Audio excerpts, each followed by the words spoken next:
when we were talking about tracking this last record, we really wanted to kind of bring up the quality level a little bit, and we happened to be in Nashville, and one of our friends knew a couple of different producers, and so he set up some appointments for us, and one of the guys was Mitch Dane, who we just had a lot of respect for.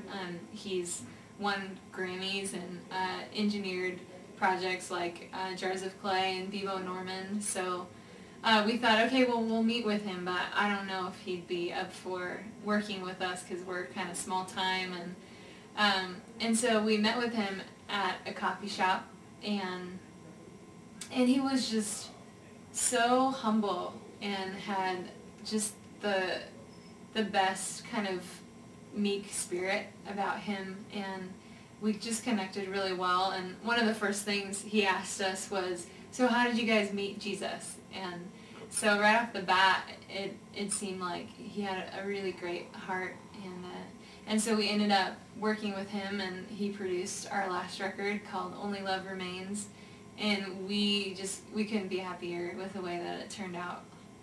Cool. You did a great job.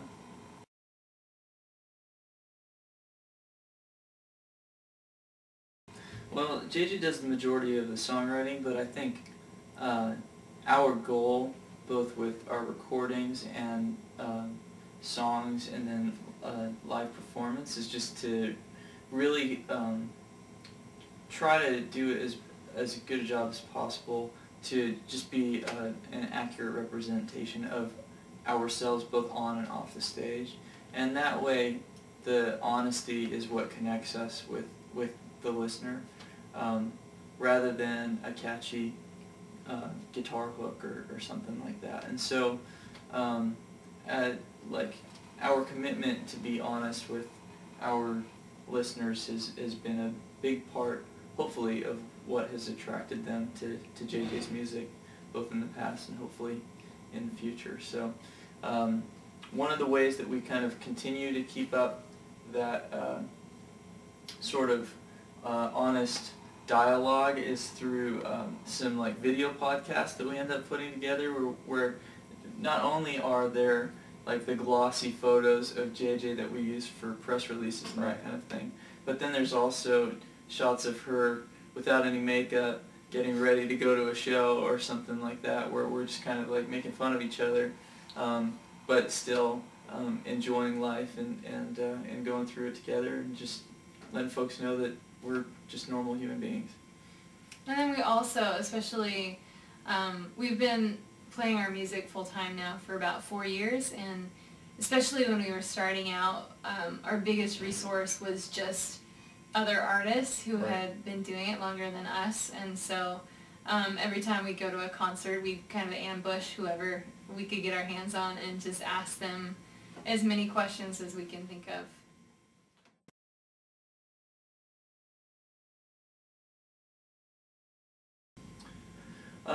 Well, I mean, that's kind of touching on a lot of different points, because like your mentor, you can have specific ones for different roles in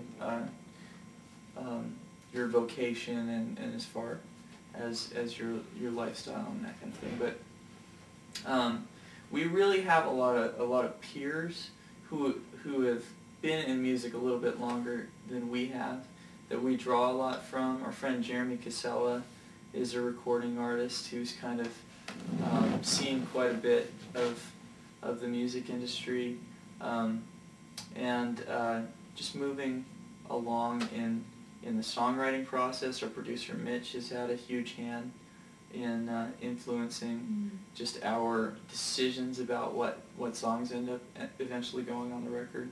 And then our families, of course, are really huge, just in terms of the personal aspect of the way that we interact with each other.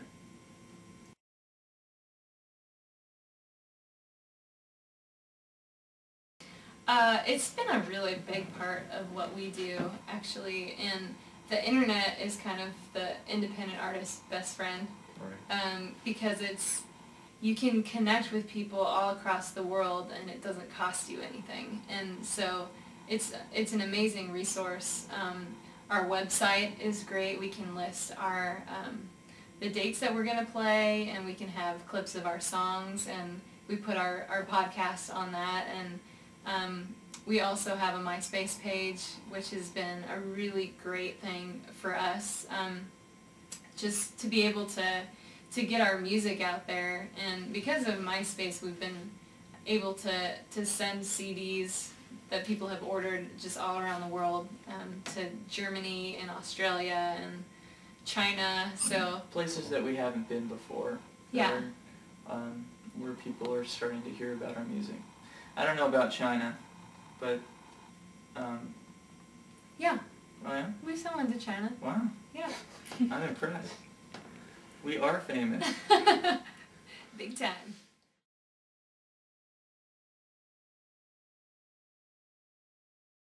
Sure. Katie's a friend of mine who lives in Phoenix, Arizona, where we used to live, and I was teaching her voice lessons when she was a senior in high school.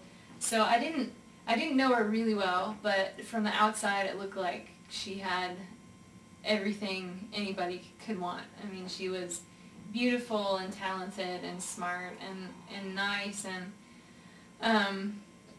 but a little while after I started giving her voice lessons, I got a call from her mom saying that Katie had just made some really bad decisions, and that she had kind of come to the end of herself, because she was struggling with this eating disorder, and she didn't tell anybody about it, and she just was really exhausted from finding it on her own. And it was really surprising to me to hear this, because again, I thought she had everything anybody could want, and it seemed like she had it all together.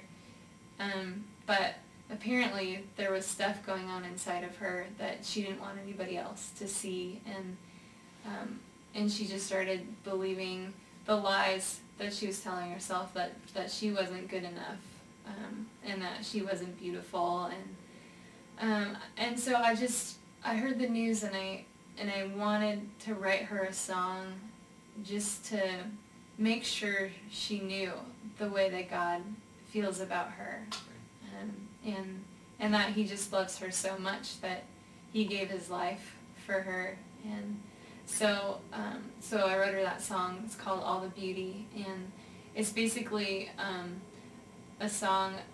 I wrote it from her perspective, and she's kind of having a conversation about the girl that she sees in the mirror.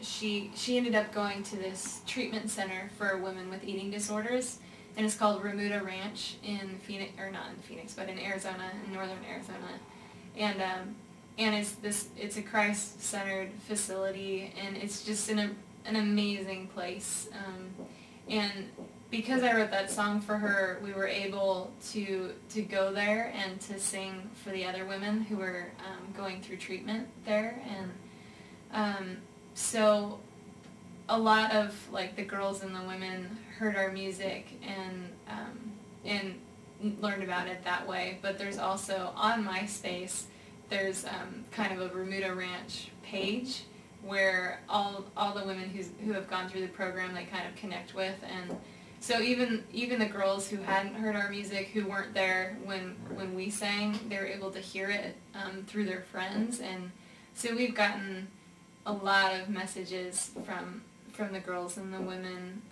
who have gone through treatment. Who might not have heard us live when we actually visited the treatment facility, but then after being able, there's like a group on MySpace of the kind of alumni from Remuda, and through that group, when folks go there, they're able to hear a lot of JJ's music on other members' profiles, and so we fairly frequently get messages from those alumni just saying how much JJ's music was a part of their recovery process and how much it meant to them. So, and we continue to get emails like that fairly frequently. JJ has a real great way of being able to just share very honestly about the fact that life is hard, and we're not alone in the hardship of life. So. Cool.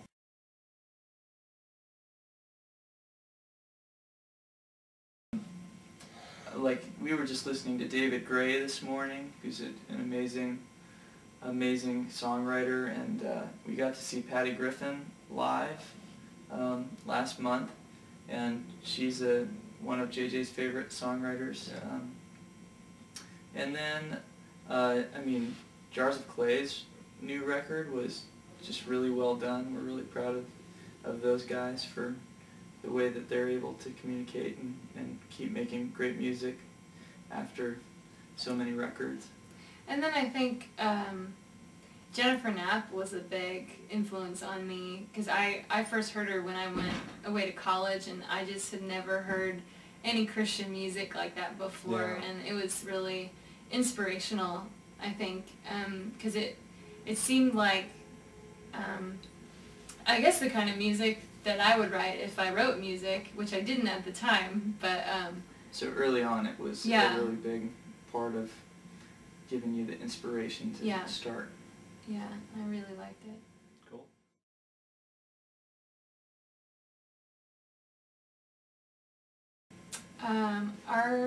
Our goal when we sing our songs is to encourage people and to challenge people and to inspire them to do the things that God has put on their hearts, and I think just to let them know that they're not alone when they go through struggles, that real Christians have hard times, and that we don't have to pretend like everything is fine when it's not. And I think there's a freedom in knowing that you're not alone when you're feeling sad. There are other people who are feeling sad. We just there's something about the way that church culture is, that we kind of feel this pressure to pretend like everything is fine. Right. And because they're pretending like everything is fine, it makes us want to pretend because we want to fit in. And so I think through our music we just want to give people the freedom to not be fine, I guess. I think that has a lot to do with our